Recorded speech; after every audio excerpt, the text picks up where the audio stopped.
এমন শাশুড়িকে আসলে কী করা উচিত আর আপনারা হলেই বা কী করতেন কমেন্ট করে জানাবেন। ভিডিওটা শুরু থেকে শেষ পর্যন্ত না দেখলে আসলে কিছুই বুঝতে পারবেন না। আর ভিডিও ভালো লাগলে প্লিজ বেশি বেশি করে লাইক শেয়ার কমেন্ট করে দিবেন আর চ্যানেলটি সাবস্ক্রাইব করে দিবেন। তো হ্যালো এভরিওয়ান, আসসালামু আলাইকুম। বলছিলাম আমার শাশুড়ি মায়ের কথা। আমার শাশুড়ি মা তার আলমারি থেকে তার বিয়ের শাড়িটা আমাকে দিয়ে বলল, এই নাও বৌমা, এটা আমার বিয়ের শাড়ি, তুমি যত্ন করে রেখে দিও।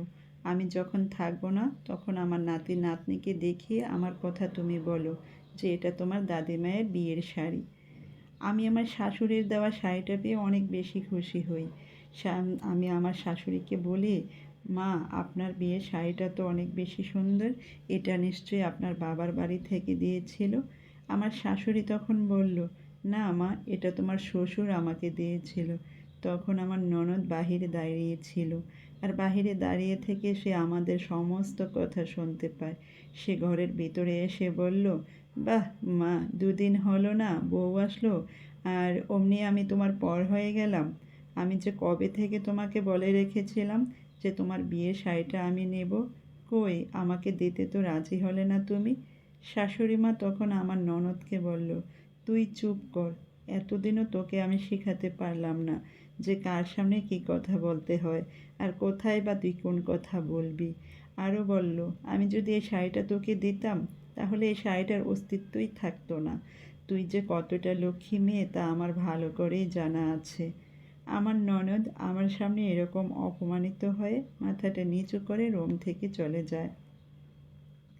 আর রাতের বেলা যখন আমরা সবাই একসাথে খেতে বসেছি তখন শাশুড়ি মা আমার প্লেটে মাছের মাথাটা দিয়ে বলল, এই নাও মা, খাও, ভালো করে খাও।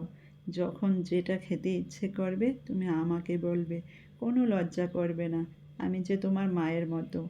আমার প্রতি এরকম ভালোবাসা দেখে আমার স্বামী বলল, দেখেছো তো, আমি তোমাকে বলেছিলাম না যে আমার মা অনেক ভালো, তুমি এটা খেয়ে দেখো কেমন হয়েছে। মায়ের হাতের এই মাছের তরকারিটা আমার খুব ভালো লাগে, তুমি এটার প্রশংসা না করে থাকতেই পারবে না।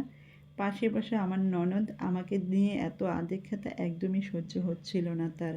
আমার ননদ এটা কিছুতেই মেনে নিতে পারছে না যে তার ভালোবাসা এখন থেকে ভাগ হয়ে যাবে। তখন আমার ননদ রাগ করে খাবার টেবিল থেকে উঠে চলে যায়। আর আমার শাশুড়ি এটা বুঝতে পারে আমাকে বলে, তোমরা খাও মা, ওর ব্যবহারে কিছু মনে করো না, ও একটু এরকমই, আমি ওকে বুঝিয়ে বলবো।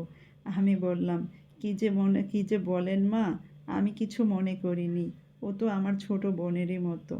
এরপর আমি আমার রুমে গিয়ে আমার শাশুড়ির দেওয়া শাড়িটি পরে আমি আয়নার সামনে বসে দেখছিলাম।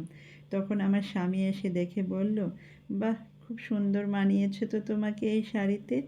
এই সময় আমার ননদ দরজার সামনে এসে দাঁড়িয়ে বলল, ভাইয়া আসবো? তখন আমার স্বামী বলল, হ্যাঁ আয়, তুই আমার রুমে আসবি, এটা আবার পারমিশন নিতে হবে নাকি রে? তখন আমার ননদ বলল, না ভাইয়া, এখন তো আর রুমটা তোমার একার নেই, পারমিশন নিয়ে আসাটাই ভালো।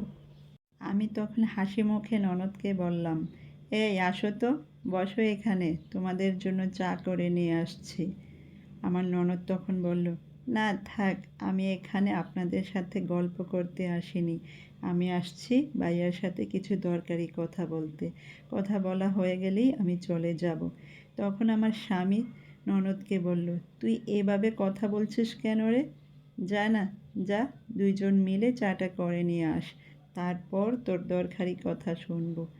আমি তখন বললাম, হ্যাঁ চলো না, এরই মধ্যে তুমি টুকিটাকি রান্নাটাও শিখে যাবে, তাছাড়া শ্বশুরবাড়িতে গেলে সবাইকে রান্না করে খাওয়াতে হবে না। তখন আমার ননদ মুচকি হেসে বলল, না ভাবি, ওইসবের আমার প্রয়োজন হবে না, মাস্টার্স কমপ্লিট করেই আমি জব করব। আর রইল বাড়ির কাজের কথা, ওইসবের জন্য আমি কাজের লোক রেখে নেব, তুমিই বরং রান্নাঘরে যাও, এটা তোমারই কাজ। এরপর আমি আর কিছু বললাম না, কিছু না বলেই চলে গেলাম রান্নাঘরে। তখন আমার ননদ তার ভাইকে বলল, ভাইয়া, আমি তোমার কাছে এসেছিলাম আমার মাস্টার্সের বেতন ভর্তির টাকাটা নিতে, আর মাত্র 2 থেকে 3 দিন বাকি আছে লাস্ট ডেটের, এরই মধ্যে আমাকে অ্যাডমিশন নিতে হবে। আমার স্বামী তখন একটু চিন্তায় পড়ে যায় আর আমার ননদকে বলল, দেখ বোন, তোকে বলতে আমি ভুলে গিয়েছিলাম, বিয়ের জন্য 2 মাসের বেতন অ্যাডভান্স নিয়েছিলাম অফিস থেকে, সেজন্য এই মাসের বেতনটাও কিন্তু আমি পাচ্ছি না। তখন আমার ননদ চিৎকার করে বলল, ভাইয়া আমি এত কিছু জানি না, যে করেই হোক আমাকে অ্যাডমিশন নিতেই হবে। তারপর কি হলো জানতে হলে অবশ্যই কমেন্ট করতে হবে, আর আমার আজকের ভিডিওটি কেমন হয়েছে জানাতে ভুলবেন না। তো আজকের মতো আমি এখানেই বিদায় নিয়ে নিচ্ছি। ইনশাল্লাহ দেখা হবে পরবর্তী ভিডিওর সাথে। ততক্ষণ পর্যন্ত সবাই ভালো থাকবেন আর অবশ্যই আমার চ্যানেলটির সাথেই থাকবেন। আল্লাহ হাফেজ।